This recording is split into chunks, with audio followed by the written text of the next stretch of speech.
Hello, Lisa. As how you say, we're right here in the section of Barrick where they have the blockade strike.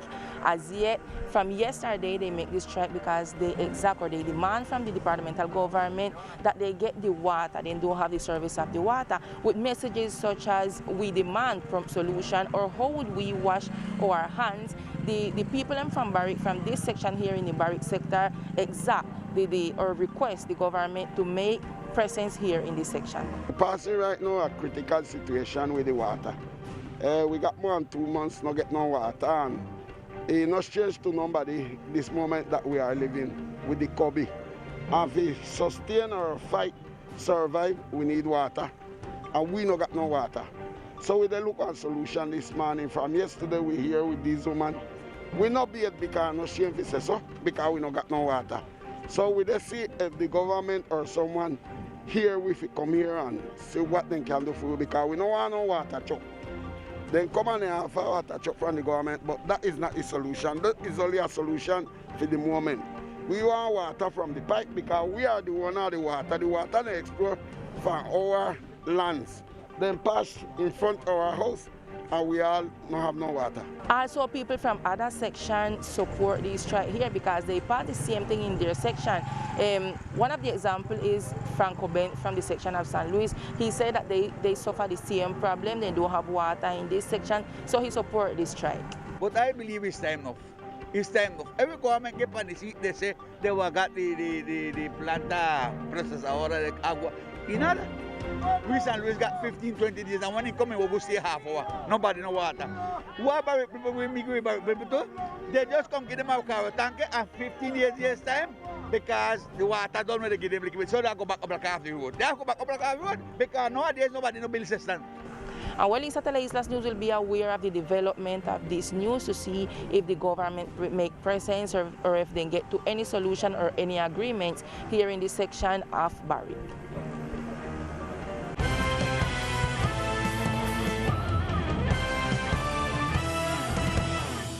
Works began on the picking up of Sargasso, also known traditionally on the island as seaweed. The recollection was carried out on the beaches of the south of the island in order to avoid the bad odors that affect the community. In view of the increase in the arrival of seaweed on the beaches on the south of the island, which has caused bad odors that affect the local inhabitants and tourism, the Secretariat of Public Services has begun the picking up and handling of this material. We are doing it from two fronts. The first is the burial of algae, which is essential because with this we can achieve the regeneration of the sand. However, due to the high volume of algae that are on the beach, we talked to the landfill operator to take the algae collected there as well. They are going to carry out a drying process and they will be delivered to the waste collection plant to be used. In light of the recent criticism of the management that has been given to the seaweed, where much of this has been transferred to the landfill, the head of the Public Service Office gave a statement responding to this criticism in view of the decision taken to carry out the algae to the landfill.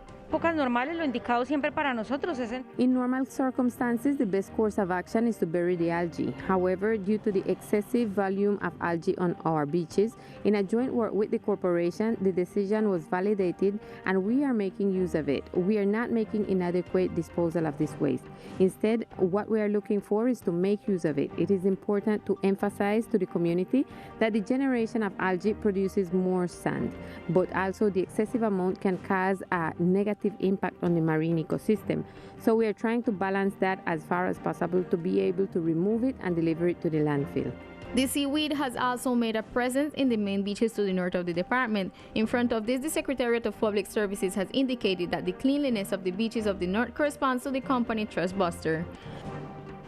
And in a satisfactory manner, the consensus roundtables on social security, health, cultural heritage, telecommunications, among others, are progressing. These are meetings led by the Presidency of the Republic to get closer to the Raizal people. For today, May 19, issues around the social security system and Raizal health were discussed with the Ministry of Health and the Secretariat of Health. During the meeting, topics such as the traditional management of health and education by the island population were discussed, which is very important for the Raizal Mark Taylor Archibald. In these meetings, mainly is the institution them is who participating and looking at what the Raizal people have been proposing for the last years.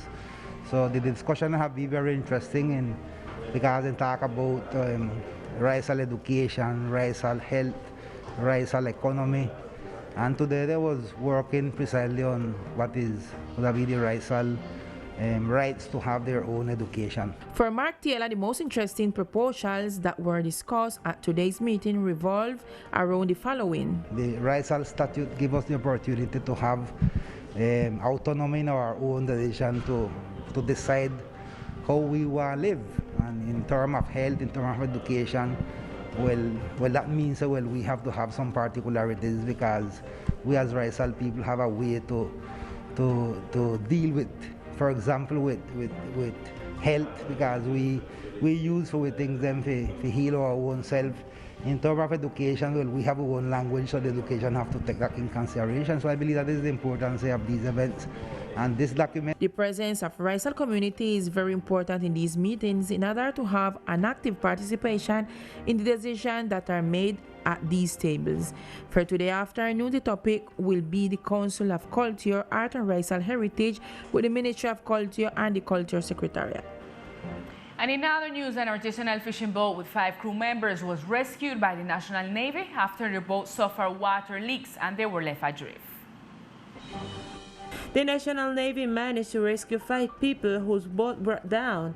The Coast Guard Commander Victor Hugo Santos Pacheco explained the situation. On Sunday the 17th, there was a capsizing with a boat that entered the water near the Cotton Key area. Thanks to the announcement of the watchtower and the Maritime Traffic Control System, we were able to rescue the people who were already in the water without any complications. The artisanal fishing crew is made up of Raizal from the archipelago, and the boat was returned to them after the rescue. And now we make an assessment of the COVID-19 situation in the islands. Good evening, Lisa and all the TV viewers. I want to tell you that in the last hours, the total of number of cases of COVID-19 that were reported on the island gone down. Just yesterday, the Ministry of Health reported just 9 cases of COVID-19, leaving us a total of 4,638 since the pandemic began. In this note, we give you detailed information about how the active cases is coming on and how we're going in at this peak of the pandemic. Let's remember that these 9 cases are a considerable drop since over the weekend there was 232 cases in just 3 days. Now, taking stock on the latest report issued by the department throughout the Secretary of Health as of May 18, there are currently 240 active cases of COVID-19 on the island.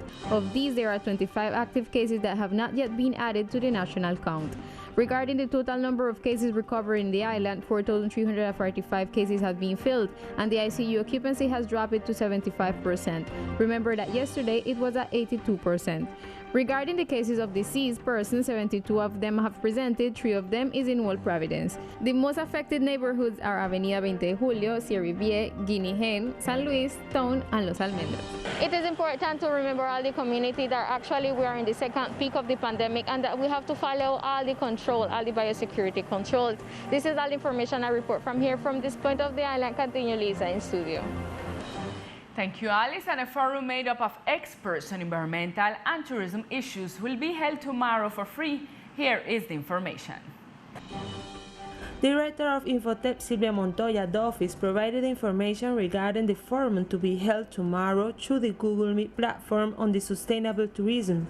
The official expanded the information. On May 28th at 3 o'clock in the afternoon, we are going to have a forum on sustainable and academic tourism in alliance with a sister institution of ours, which is the INFOTEP of San Juan del Cesar.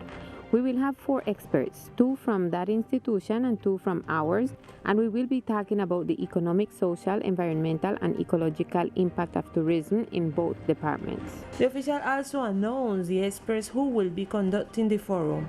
We have 2 experts from La Guajira. They are environmental engineers. One of them is a mining expert. From the island, we have Roberto Hudson, who has worked in the Environmental Corporation, and we also have Johanna Wado, who is an environmental engineer, both teachers at our institution. The link to the forum can be found on INFOTEP's Facebook page, where those interested can access it to Google Meet platform. And now let's get to know other facts that are making news in our brief news sections of today.